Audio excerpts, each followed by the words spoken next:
And we circle back to an old friend. For a couple of weeks earlier this year, we had a daily, obligatory MALLER monologue on the latest scoopage involving Baker Mayfield. He's back.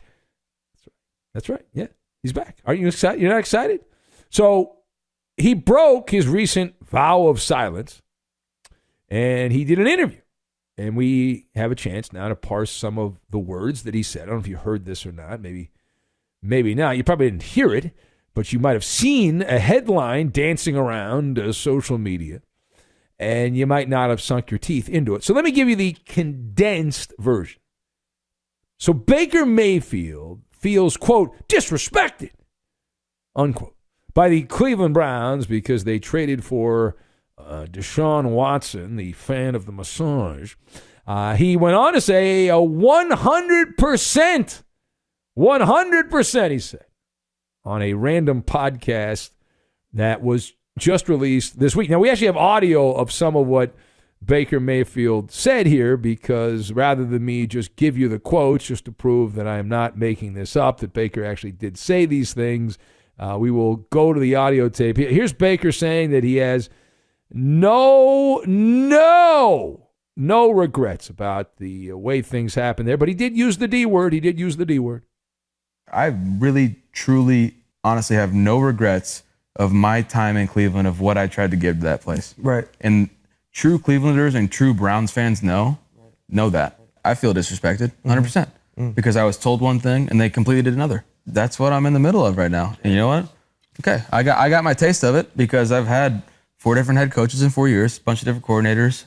Talk about the highs. They always come back.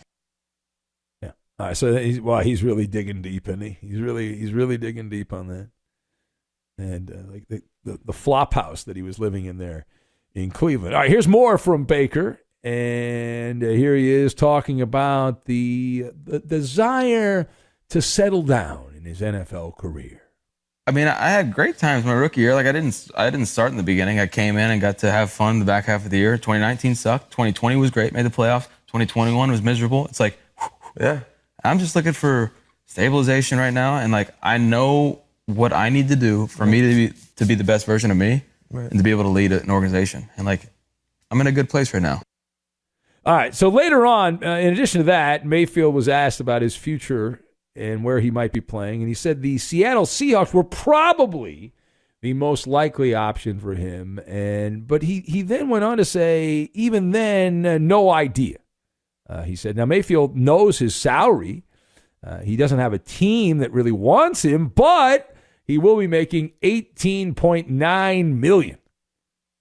Imagine being in the twilight zone and getting $18.9 million, fully guaranteed, because Cleveland made the wrong decision of picking up the 5th-year option last year. He said, Baker, that he is ready for the next chapter. So let us discuss the question: did Baker Mayfield get a raw deal from the Browns? So I am shaking my head no. You can't see it, but I'm shaking my head no. I've got Romeo and Juliet, Tabernacle, and Hogwash. And we'll put all of these things together. Make the Baba Ganoush. We're going to make the Baba Ganoush. Calm down. All right, so listen, Baker Mayfield is playing the victim card from the bottom of the deck. From the bottom of the deck. That's some trickeration. Doesn't work. He's not the victim here. It's not a sob story. This is not a Greek tragedy, what happened to Baker Mayfield. He was given the keys to the kingdom. Now, it was not a great kingdom.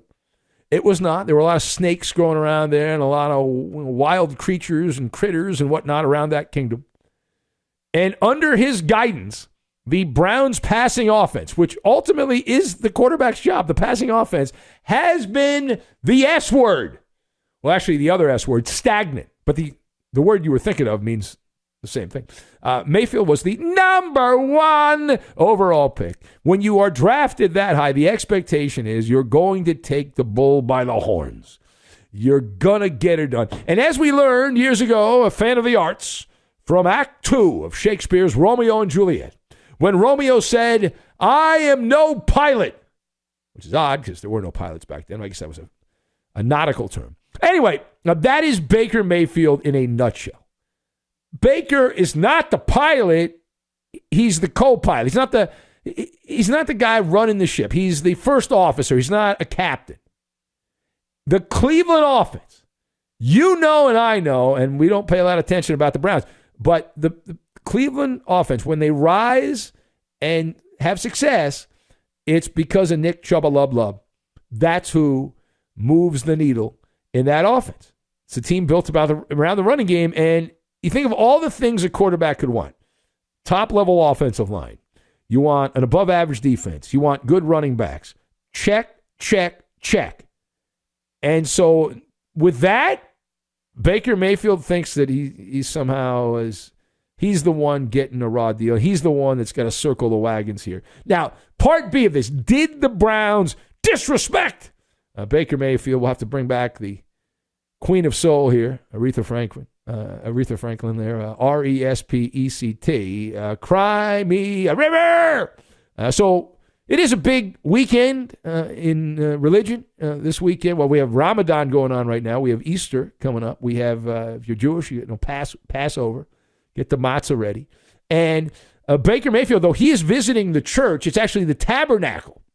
The tabernacle of victimhood. The house of worship where the congregation get together and they don't say prayers, they just whine. It's not fair. Boo-hoo-hoo. What a loser's mentality. This does not help Baker Mayfield. This does not help Baker Mayfield. You know what also doesn't help Baker Mayfield? The fact that he's been a second-rate quarterback. And that alone, the fact Baker Mayfield, who was given the baton, and I understand things were bogged down there, but he's given the baton, and Baker Mayfield, his performance on the field. See, it goes both ways here. He's upset with the Browns. He said the Browns promised him things. But any kind of verbal contract the Browns promised Baker Mayfield was null and void because of the way that he played. As our friend Joe in Rhode Island says, he's a bum. All right, that's the case here. Right? That's the case. His play, Baker Mayfield, contaminated the entire organization.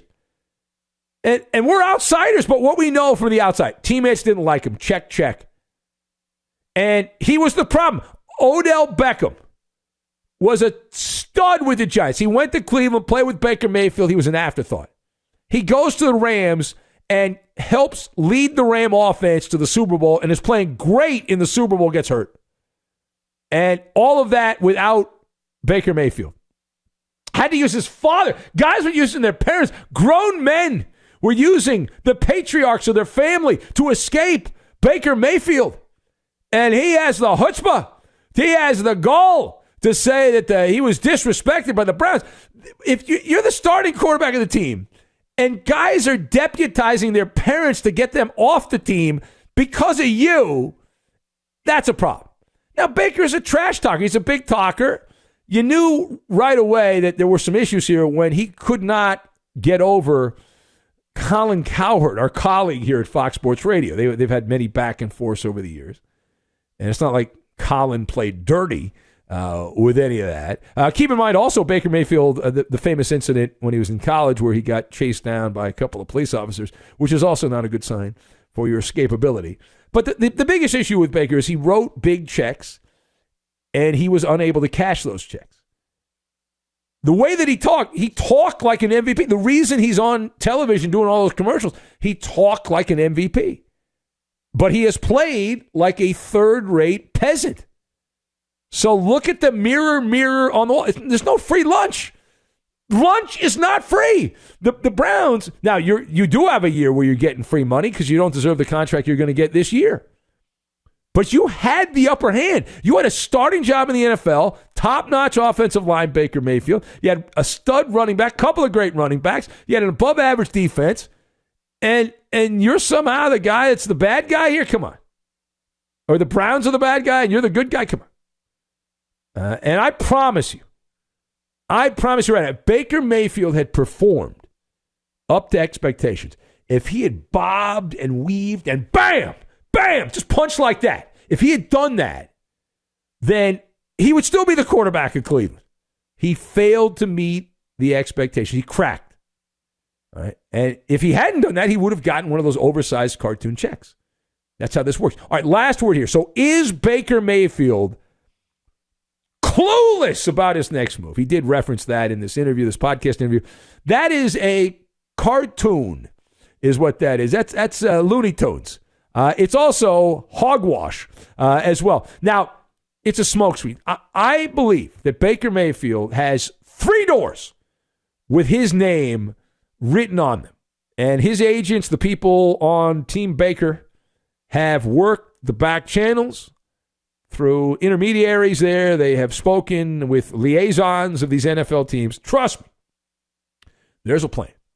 Now, you're not sure which door you're going to go to, but the NFL draft is coming up at the end of the month. We are a little over 2 weeks away from the NFL draft beginning.